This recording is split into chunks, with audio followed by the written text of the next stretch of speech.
Yes, ndabasuhuje nkuko bisanzwe ni Agatangaza TV muri kumwe na Wizimuni, director, videographer, editor. Benshi bakunze kumenya mu bintu byinshi bitandukanye graphic design.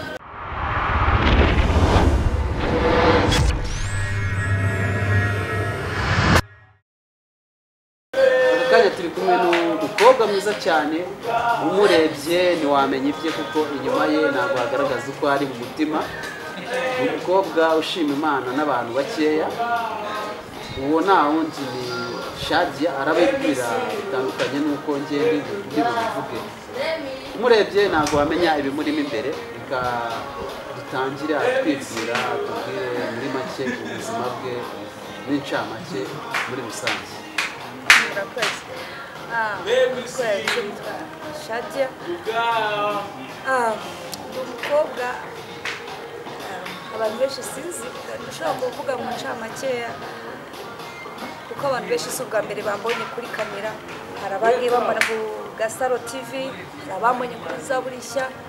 Uko bambonye cyagiye uyu munsi bambonye bitandukanye. Ndi umukobwa rero Imana yagiriye neza, Imana yahaye agakiza. Ndashima Imana rero muri makeya. Bwari ubuhamya butandukanye butangaje kandi nanone, ariko mbere ya byose kuko Imana yatubwiye ngo ubundi iyo ugiye kuvuga iby'Imana urabanza ugahamagara Imana na Mwuka Wera bikaza bikabanza bikabana namwe. Ntabwo rero byanyoroye kubanza kuvuga ibindi ntabanje kuvuga Imana yanjye yampamagaye. Mureke tubanza duhamagara Imana.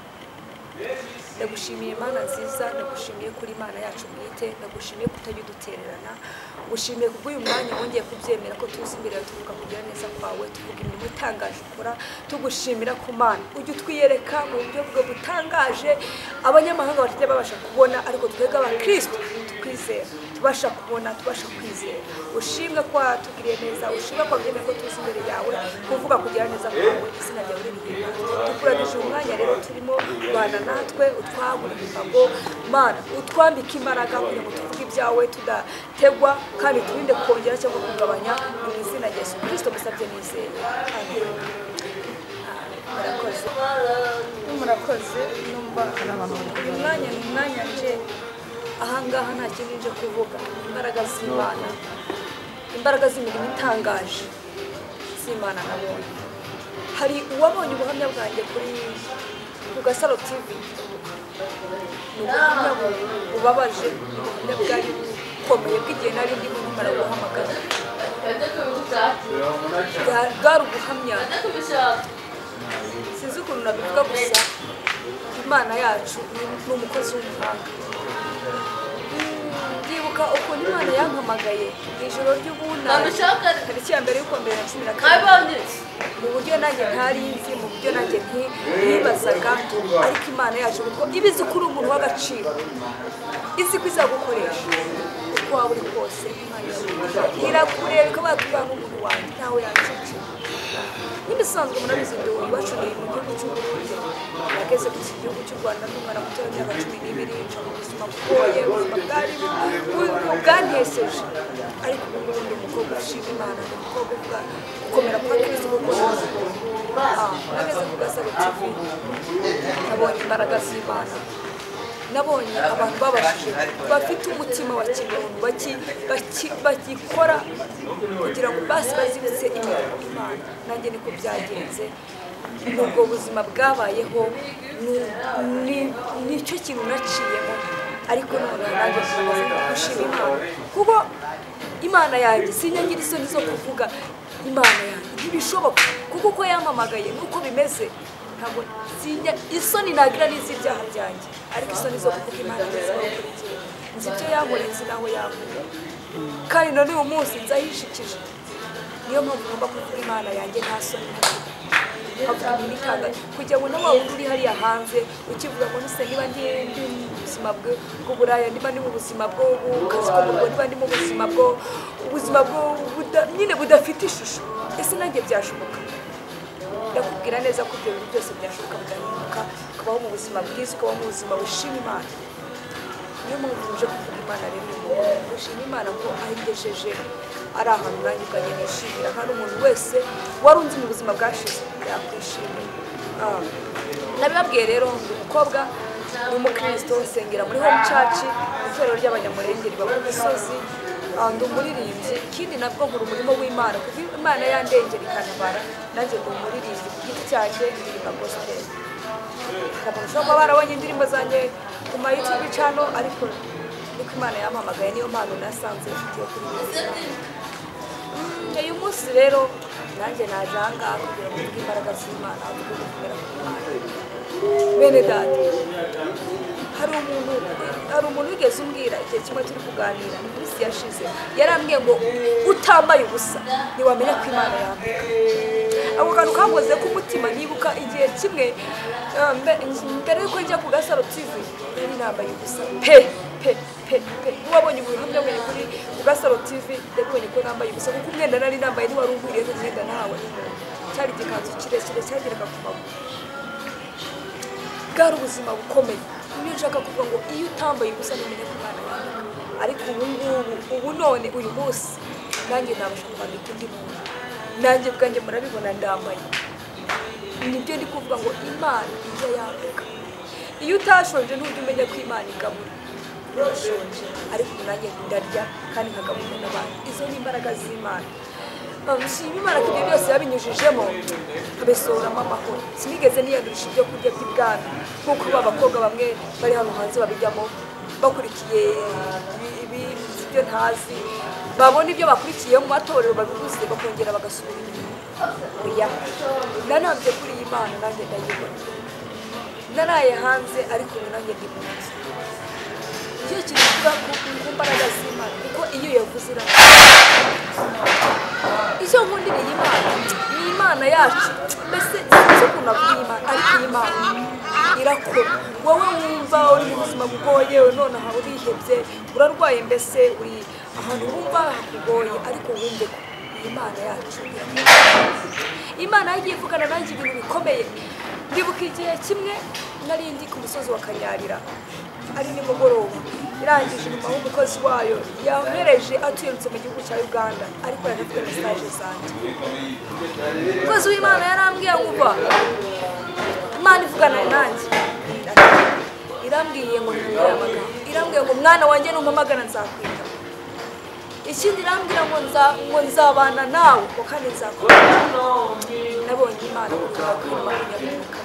kuko nje ku buzima bwanjye bitewe n'ubuzima nabayemo ni ahantu hose naciye ubuzima bwose nanyuzemo kuba mu iki gihugu cy'u Rwanda nta mama nta muntu n'umwe nafite bwari ubuzima bukomeye ariko nabonye Imana igihe umubyeyi nabonye Imana igitanga ababyeyi nabonye Imana igitanga abavandimwe ubuzima busanzwe n'ababyeyi mfite umubyeyi umwe w'umumama nawe ari mu gihugu cy'u Burundi imyaka 10 ishize twaraburanye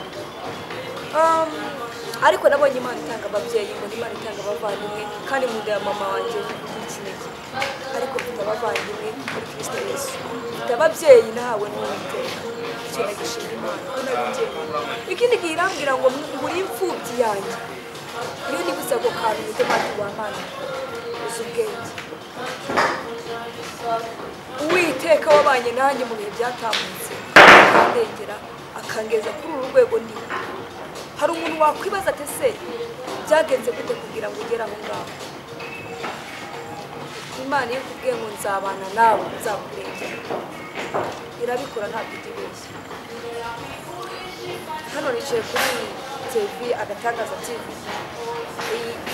nicayeho ntabwo ari umuntu niyanjye bwite kandi yaje uko nanjye ntabawe bari muri Imana cyane bari matiba atandukanye ariko nanjye mbonye ukuntu Imana indengeye ko ukuntu Imana ntabaye ndavuga ati Imana untabaye binyuze kuri YouTube nanjye nzagukora mwize kuri YouTube kugira ngo ufashe ubwoko bwawe abarushe n'abaremerewe kugira ngo baruhuke binyuze kuri TV yanjye shima Imana rero ko yanshoboje fungura iyi TV nda mama wanjye mu buzima busanzwe TV na TV mama wanjye yitwa Agatangaza nubwo mama wanjye duherukana kera twaburanye ariko ndamukunda mama wanjye igihe nzi neza ko Imana iyo izabisubiza kugahura kugira tukabonana turi amahoro dushima izina ryayo niyo mpamvu nanjye narebera bati ni iki nakorera Imana ni uwuhe murimo nakora kugira ngo ubone ko ibyo wakoreye byankoze ku mutima niko gufungura igicano nanjye izina rya mama wanjye nzajya nkora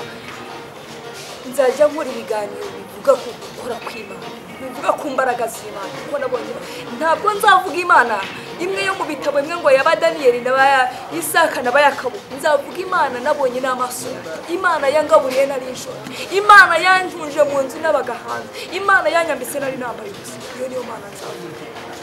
Nabonye Imana bene data, nabonye Imana injoro, mbonye Imana yahamye. Ndavuga se ni njyewe Shadia, ni njyewe nati ni Imana.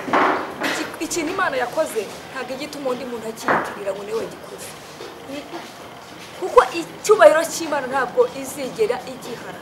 Icyo kintu nabonye kuri Imana. Shimye Imana muri uyu munota, shimye Imana ko yangiriye neza ikaba kubaho ndi mu mahoro muje. Shimye Imana ko ubu ngubu ndanezerewe kubera iki? Uwizera ijambo ry'Imana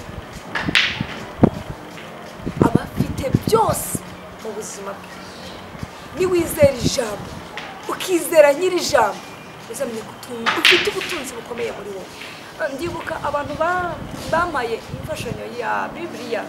Iyi Bibiliya nayihawe nk'impano, ariko ababyeyi bayimpaye banoje gusoma Bibiliya.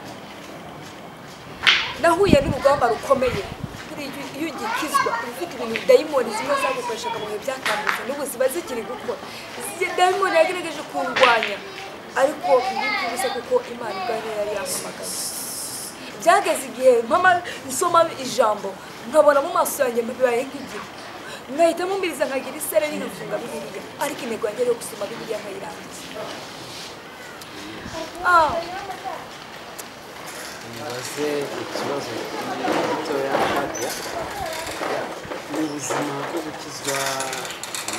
gukizwa ubona ari iki cyiza ahuriye no kuba uri mu Mana cyane kuko wari ubayeho mbere n'aka kanya turimo ibisanzwe n'ubuzima busanzwe?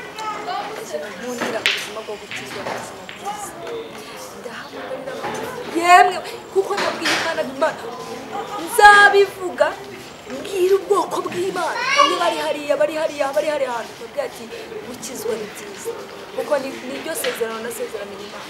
Mbwira Imana nzabwiriza abandi bose nasize hariya hanze, babandi bakora umwuga w'uburayi, babandi bakikora ubujura, babandi bakirwa, b'abanyamagambo bari hanze, mbabwiriza ubutumwa bwiza bwa Yesu Kristo kugira ngo nabo bakizwe, kuko nanjye niho naboneye Imana. Abafumu n'abagiyemo ubuzima bwose bwo hanze bw'abanyamahanga n'abarwayi. Niyo mpamvu ngomba kubwiriza ubwoko bw'Imana buri hanze kugira ngo bukizwe. Icyo bintu nkundiriye Imana, iyo wageze mu buzima bwo gukizwa ubaho mu mahoro. Waba uraye ntabwo umenya uko byagenze, urabyara ukizigura ukagira ngo wariye. Babuze bari kugutera hejuru ngo sohoka mu nzu uza kwishyura, uba wumva umeze neza rwose, amahoro mu mutima hano. Ariko shimye Imana igiye amahoro mu mutima, tukicara twemye nk'aboye ngo ijambo ry'Imana ngo tugaragara nk'abatariho n'isuzugurwa, ariko dutungishije iyo nkundira ijambo ry'Imana. Shimye Imana rero yantamukijeho hose kugeza ubu ndi kuvuga gukomera kw'Imana. Imana yantabaye nta gihe kirekire giciyemo, kuko iyo uzi ububabare nagize kuva ndi mutoya kugeza nzenguka muri iki gihugu cy'u Rwanda yirabizi, kuko iyo ireba mu mitima yacu. Gusa yarankundiye nkabara hakiri kare. Nicyo kintu rero nshima Imana mu byo yampaye. Nabwiye Imana nubwo Imana ntabwo nzajya ngenda, uwo ni wo murimo Imana yampamagariye. Nkunda Imana ko ijya ibana natwe ikadushyigikira. N'uyu munsi naje aha ngaha kugira ngo nshime Imana, naje hano kugira ngo mvuge imirimo itangaje yakoze. Iyo nitegereje nkareba imirimo y'Imana ikoze muri aya mezi angahe tutangira umwaka, kuko Imana yantabaye mu kwezi kwa kabiri. Niyo ndi mu muhanda ngenda n'amaguru gutya nta kindi kintu ndimo ngenda, nibuka imirimo itangaje Imana ikoreye muri uyu mwaka. Ibintu byose nishira hasi nkagirira Imana, kuko icyubahiro ni icy'Imana. Icyubahiro ni icy'Imana. Nta kindi navuga muri umwanya uretse gushima Imana. Imana yangaburiye nari inshoje, Imana yanyambitse nari nambaye ubusa, Imana yambaye kuba mu nzu n'abagamo. Akazu nishiraga 12,000 karimo ikinogo cya tuwarete mu nzu. aho Imana arahanyimuye inkura mu nzira 12 direct uwo mwanya itisha mu nzira 70 izo ni imbaraga z'Imana. Yes, Shadia. Inama wagira nk'abantu bari mu buzima waciyemo cyangwa se bakigutekereza ati ibi ni ibiki turimo ni iyihe? Je n'amana bagira nibayoboke Yesu kuko niwe mutunzi w'amahoro, niwe mutunzi w'ibintu. Ijambo ry'Imana riravuga ngo nimushakwe ngo ubwami bw'Imana, ibindi byose ni nyongera. Nanjye nasanze ari nyongera. Ubuzima n'abagamo nabayeho ndi mukire. Urukunyumva neza ndabayeho ndi umukire, ndi abakobwa bitanga amasiregi bafite amafaranga Ukeye cyane. Nkeye ubyumve nyine ndenzi uri kureba. Ariko ibyo byose byagiye nk'umuramutummuka biratumbuka nsigara ndizera. Dayimoni yaguhaye ibintu bye nyuma arabyisubiza. Ndibuka igihe kimwe nabaga mu Gitega. Akazi ku maso z'ijoro kibisagara aho nakoraga akazi ku maso z'akabari. Haje sanga ibintu byose banyibye mu nzu. Nta kibazo kimwe gisigara. Ngeze mu nzu no kurira muri yabo. Ariko kwari gukora kw'Imana kugira ngo Imana inkoreshe kuko ndi umuntu yihamagaye kuko byari ibimenyetso by'Imana muri make. Icyo gihe sinabyizera bativuye n'umwaku, ariko kwari gukora kw'Imana kugira ngo Imana imbare ko muri cyari mu gihe Imana yashaka. Yes, tugana ku musozo Shadia. Akanaga Tangaza TV. Bibutse umuntu uwo ari we wese utarakora subscribe ayikandiho kandi no kunzogera ibiganiro uko bije byumugeraho. Kandi no like na comment.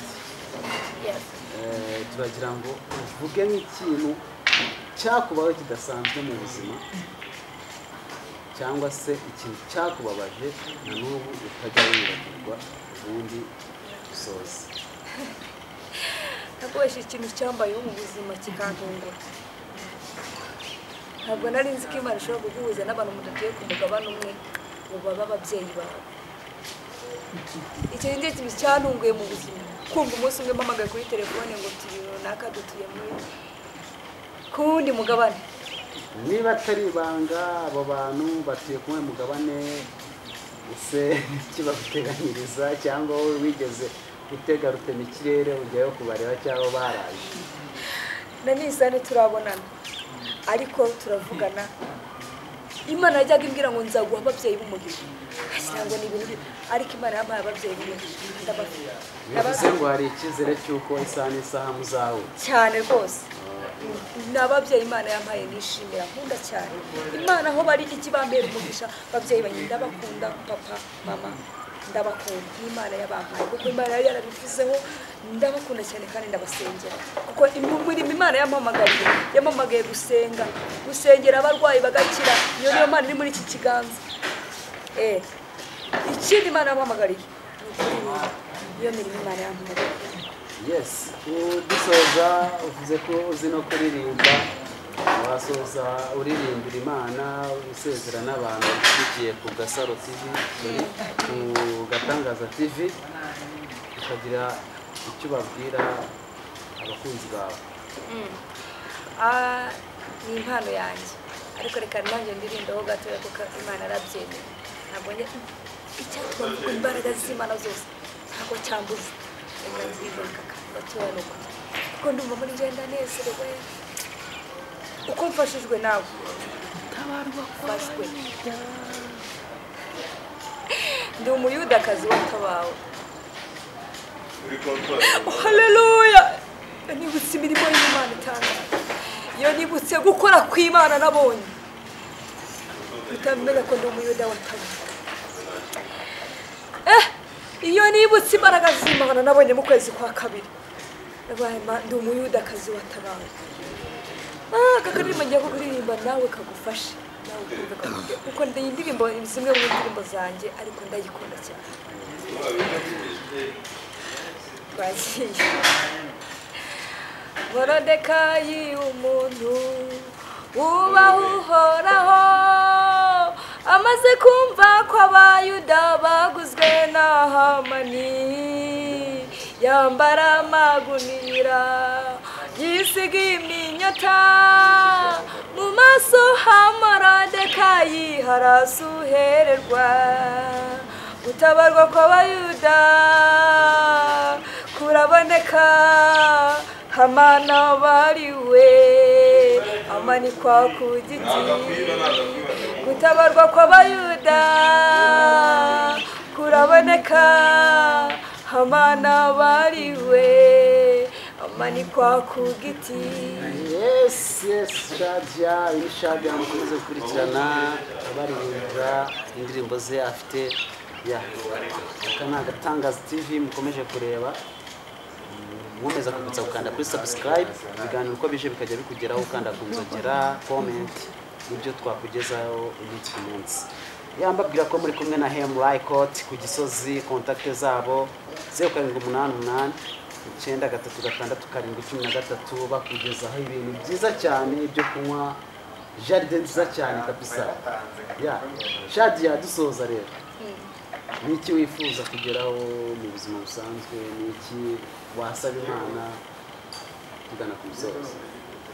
Ikintu je numva navuga muri uyu mwanya wo gusoza, umurimo nahamagariwe ni wo kuvuga ubutumwa bwiza bwa Yesu Kristo, abwiriza abasaba, abanyamahanga bataramenya Yesu Kristo nk'umwami n'umukiza, kugira ngo nabo bakizwe. Ndashaka iminyago, nanjye nzaturukana imbere y'Imana y'igati muri ndebe ngo imbere ya ntebe nzahagararayo, nzaba ndi kumwe n'iminyago nishikirize Yesu. Nanjye ndashaka rero iminyago, nzageze imbere y'Imana ngo iyi niyo minyago yanjye, uyu ni wo murimo wantumye gukora mu isi nabashije gukora. Nanjye nkeneye iminyago rero, ndashaka kubwiriza abari hariya hanze babibwira ko Yesu Kristo arakora, Imana itanga agakiza, Imana iratabara. Ubyumve ko Imana ikirengera abatagira shinge na rugero, ab'imfubyi n'abapfakazi Imana ikibabera abagabo, abandi akababera ababyeyi. Nabonye ababyeyi, nabonye Imana. Niyo kintu nshaka kuvuga. Byumve ngo icyo nifuza kuri njyewe, nkeneye ko ngira abantu batera inkunga umurimo wanjye. Nababwiye ko iyi TV iri mu biganza byanjye, ari njye nyirayo. Ndashaka ab'Imana izakoresha kugira ngo dukore umurimo w'Imana, kandi Imana izawuduhembera. Imana izatwibukira ku mirimo bene data, ntabwo izatwibukira ngo twarasenze ngo twarariye, izatwibukira ku mirimo. Reka dukore umurimo w'Imana tuwukunze, tuwutere inkunga. Niyo kintu nasaba uw'Imana ngo izakoresha kugira ngo umurimo w'Imana ukomeze gukora, imbaraga z'Imana zikomeze kwamamara, ubutumwa bwa Yesu Kristo bukomeze kwamamara mu isi hose. Njye kintu nasaba abazabona iki kiganiro, abantu bazumva ubuhamya bwanjye, Imana ibahereza umugisha. Ndabakunda cyane. Inimero mwatubonaho n'ubundi iri kuri TV iriho, udushaka watubona. Ndabakunda cyane, Imana ibahereza umugisha. Ariko mbere ko nsezera, mu minsi ishize ari ku munsi wo kuwa gatatu nari ndi hose ari ku musozi, Imana impa ijambo, irambwira ngo iri jambo, kuko nabanje kuyibaza ati ese Mana nzajye kuko numva ko nahereye kuri Zaburi nshya ngenda ntangaho ubuhamya, njya ku Gasaro TV, njya aho bita kuri Jack TV, hose mvuga kumera ku Imana. Ariko mbanza mazi Imana ndayibaza ese Mana nzajye kuri Zaburi nshya, irambwira ngo oya.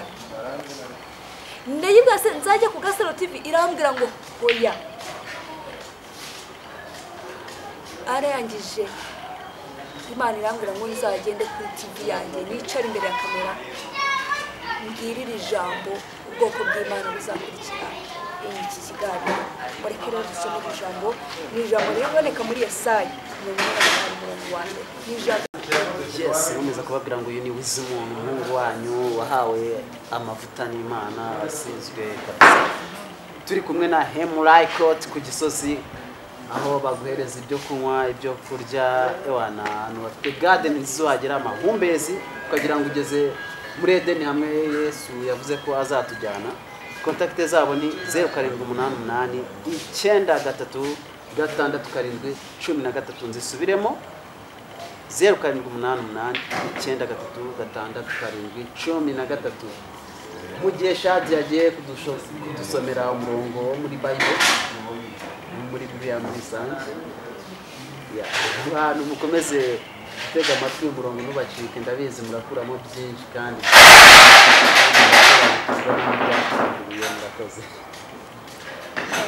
murakoze.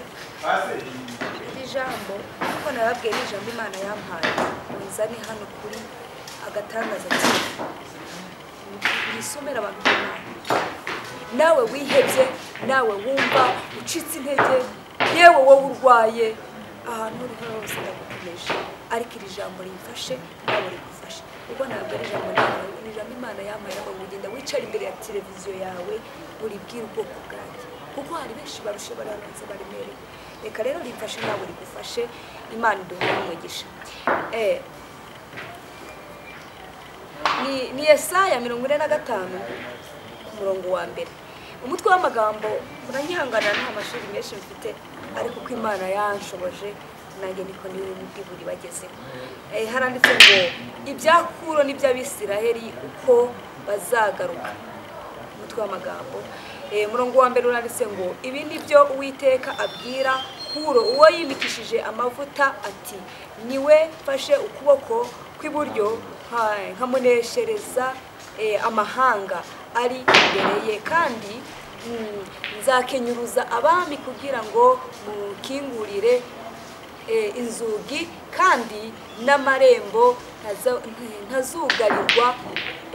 ntazugarirwa amen iryo jambo ni ijambo ritoya ariko ku muntu Uwiteka Imana yashatse ko iryo jambo rigeraho ni ijambo rinini ku buzima bwe ni ijambo rigiye guhindura byinshi ngo niwe mfashe ukuboko nkamuneshereza haleluya ngo niwe mfashe ukuboko nkamuneshereza ibazo bafashe ukuboko nabonye Imana imfata ukuboko mu kwezi kwa kabiri iraneshereza ndashaka kuvuga Imana nabonye mu kwezi kwa kabiri yamfashe ukuboko nikoreraga agataro banyamugogo nikoreye voka imyembe imineke inanasi ariko imfata ukuboko iraneshereza none urabona nawe uri kubirebesha amaso ureba aho nicaye uribaza none nambaye ubwiza wibaza ubwo buzima n'abagabo nta mezi ageze mu 10 aragera ubwo buzima buhindutse bwo kwikorera agataro ndi umuzunguzayi niwe mfashe ukuboko nkamuneshereza yabwiraga Kuro wifata Kuro wa wundi mu bihe byashize wo mu mateka ya Bibiliya ahubwo Kuro uyu munsi ni wowe ni njyewe niwe ifashe ukuboko ikamuneshereza iri jambo ryaramfashije Imana ikimara kurimpa ndavuga Imana iri jambo kubera ikima iri jambo ndabati buriya hariyo n'abandi bantu bari mu gakiza bari muri ubu buzima nabo bakibara Imana ko yavuganye nanjye Imana ko yambwiye ngo izaringaniza hataringaniza haringaniza kubera iki bitarabo ariko wize ushikame kwijamo Imana yavuganye nawe ntabwo Imana yacu itibeshya ntabwo Imana yacu ari injajwe byo kintu nkundira Imana yacu yari Imana iduhana umugisha turabakunda kandi turabakunda Imana igiye kubaha umugisha uburyo mutwereka ko mutukunda mudukurikirana mudusapotinga n'ukuri turabyishimira Imana ibaha umugisha naho utaha yes murakoze gukurikira Agatangaza TV mwari kumwe n'Izimu hamwe na Shadia abagezaho ubuzima yaciye muri make ya muncamake mukandi